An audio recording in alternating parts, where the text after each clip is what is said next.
তবে ফেরাউনকে জ্যোতিষীরা বলেছিল আগেই যে শাম দেশ থেকে একটা আগুন আসছে যে তোমার সিংহাসনকে পুড়িয়ে ফেলবে।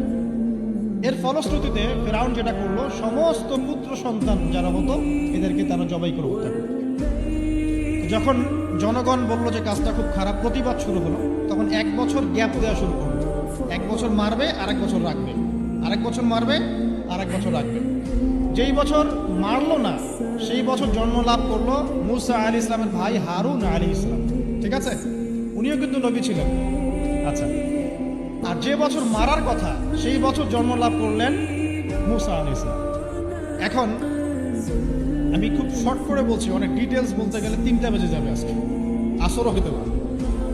তো এখন যে বছর মারার কথা সেই বছর জন্ম লাভ করলেন মুসা আলী ইসলাম। এখন মুসা আলী ইসলামের মা কিন্তু তখন খুব শঙ্কিত, ফেরাউন তার সন্তানকে হত্যা করবে।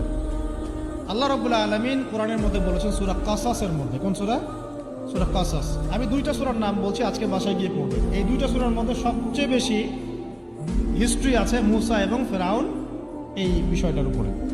একটা সূরার নাম হচ্ছে সূরা তাহা, এখানে সুন্দর করে ধারাবাহিকভাবে গল্পটা দেওয়া আছে।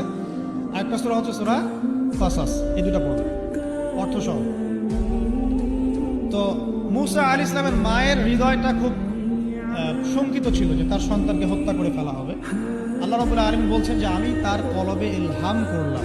সুবহানাল্লাহ, আল্লাহ পাক তার মায়ের কলবের মধ্যে ইলহাম, মানে কি? ইলহাম হচ্ছে আল্লাহর পক্ষ থেকে প্রত্যাদেশ না, ওহী না, কিন্তু একটা বুঝ বা একটা নূর, একটা তাজাল্লি, একটা বসিরা ঢেলে দেওয়া। এটা কিন্তু নবুয়ত না, একটা কাজের চেতনা বা দৃঢ়তা আল্লাহর পক্ষ থেকে ঢেলে দেয়। ঠিক আছে, তো তার মায়ের কলবের মধ্যে আল্লাহ রাব্বুল আলামিন ইলহাম করলেন যে তুমি তোমার সন্তানটাকে সিন্দুকের মধ্যে ভরে ভাসিয়ে দাও নীল নদে। এখন তার মায়ের কলব, তার মায়ের হৃদয় ছটফট করতে লাগলো, কারণ কোনো মাই তো চাইবে না তার সন্তানকে এভাবে ভাসিয়ে দিবে। আল্লাহ পাক বলছেন যদি না আমি তার হৃদয়টাকে শক্ত করতাম তাহলে সে বিচলিত হয়ে পড়ত। আল্লাহ পাক তার হৃদয়টাকে শক্ত করলেন, সে বিচলিত হলো না, সন্তানকে ভাসিয়ে দিল। এবার সন্তান ভাসতে ভাসতে ভাসতে কোথায় যাচ্ছে? যেখানে ফেরাউনের স্ত্রী গোসল করছে। কথা কি বুঝতে পারছেন? খুব চমৎকার হিস্ট্রি কিন্তু গল্পটা। এবং গল্প মানে এখানে আসলে গাল গল্প না, এগুলো সত্য ঘটনা। এক একটা বর্ণ তেমন সত্য যেমন সূর্য পূর্ব দিক থেকে ওঠে এবং পশ্চিমে ডোবে। এটা যেমন সত্য, এর এক একটা বর্ণ সত্য, এগুলো কোনো গাল গল্প নয়। এবার ফেরাউনের স্ত্রী আসিয়া সে সিন্দুক পেয়েছে। মুসা আলী ইসলামকে আল্লাহ পাক বলছেন যে আমি মুসা আলী ইসলামের চেহারার মধ্যে মোহাব্বত বা ভালোবাসা ঢেলে দিয়েছিলাম। তার চেহারা যেই দেখতো তাকে ভালোবাসত, বুঝছেন? ভালোবাসা ঢেলে দিয়েছে।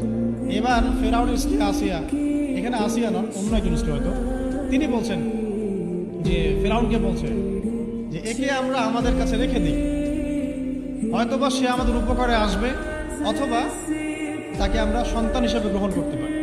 লা তাকতুলুহু, তাকে হত্যা করো। আসা আন ইয়ানফা'না আও নাত্তাখিযাহু ওয়ালাদা, এরকম করে আল্লাহ পাক বলেছেন কোরআনে। তো ফেরাউন তার স্ত্রীর কথা শুনল এবং তাকে না হত্যা করে রেখে দিল। আর আল্লাহ রাব্বুল আলামিনের কি কৌশল! ওয়া মাকারাল্লাহ, যেই মুসাকে হত্যা করার জন্য বছরের পর বছর হাজার হাজার শিশুকে হত্যা করা হয়েছে, সংখ্যাটা লাখ লাখও হতে পারে, সেই মুসা আলী ইসলামকে আল্লাহ পাক ফেরাউনের ঘরেই লালন পালন করতে লাগলেন। চিন্তা করলেন?